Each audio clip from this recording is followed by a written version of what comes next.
According to the head of the National Bank of Poland, during backstage discussions, in addition to topics related to the financial situation in the world, also international politics are discussed. They show that Donald Tusk is already selected as the head of the European Commission. At first, he would have to eliminate the złoty currency in Poland. For about a year, it has been said that the task set by Brussels for Tusk is not only to overthrow the government existing in Poland and introduce our country to the course of the Eurozone. After completing these tasks, Tusk is to return to Brussels, become the head of the European Commission, and implement the accelerated construction of the European state. These reports shed new light on the true intentions of the head of the civic platform. However, the most outrageous thing is making key decisions above our heads, says Tomasz Sakiewicz, editor-in-chief of Gazeta Polska. It is decided without our knowledge in exchange for a seat. It is something on the verge of betrayal. Civic platform politicians often announce that they were supporters of a quick entry to the euro area. An example is MP Izabela Leszczyna, who mistakenly predicting that PiS would lose in the last elections, assumed a quick move away from the Polish currency. We will see what the state of finances will be after PiS loses the autumn elections, and we will do everything to make it good enough for us to enter the Eurozone, because everyone who will stay outside it are doomed to failure and weaker development. Maciej Sawicki from PSL considers the issue of the position that Tusk could receive as insignificant.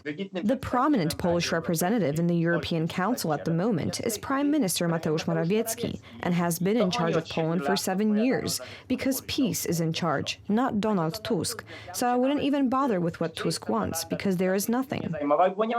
Until now, there has been no head of the European Commission from Central Europe, which is why European Union decision-makers can look for a politician from this area who will prove to be compliant with Germany. Donald Tusk has already proved himself in this role when, thanks to the support of Angela Merkel, he became the head of the European Council. The government of Prime Minister Ewa Kopacz, which he had left behind, suddenly changed the previous arrangements with the countries of the Visegrad Group, the Czech Republic, Hungary and Slovakia, and supported the European Commission's proposal pushed by Germany that is accepting quotas of immigrants also to Poland.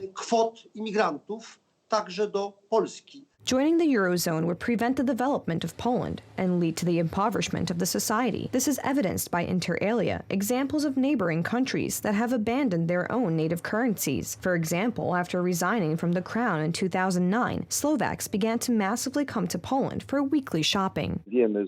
We know from a report 3 years ago that the euro went bankrupt in the sense that all but the Germans suffered losses, massive losses. France, Italy, Spain, slightly the Netherlands. The Netherlands slightly gained, and Germany is the main winner. Having your own currency also gives you the opportunity to create instruments to influence inflation. The introduction of the euro in countries with such a different economic potential and legal culture is irrational and serves the most important, biggest economy, the German economy.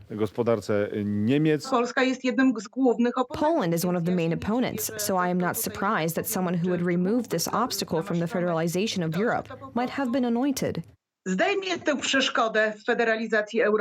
The entire conversation with the president of the National Bank of Poland, Glapiński, will be available in the next weekly edition of Gazeta Polska.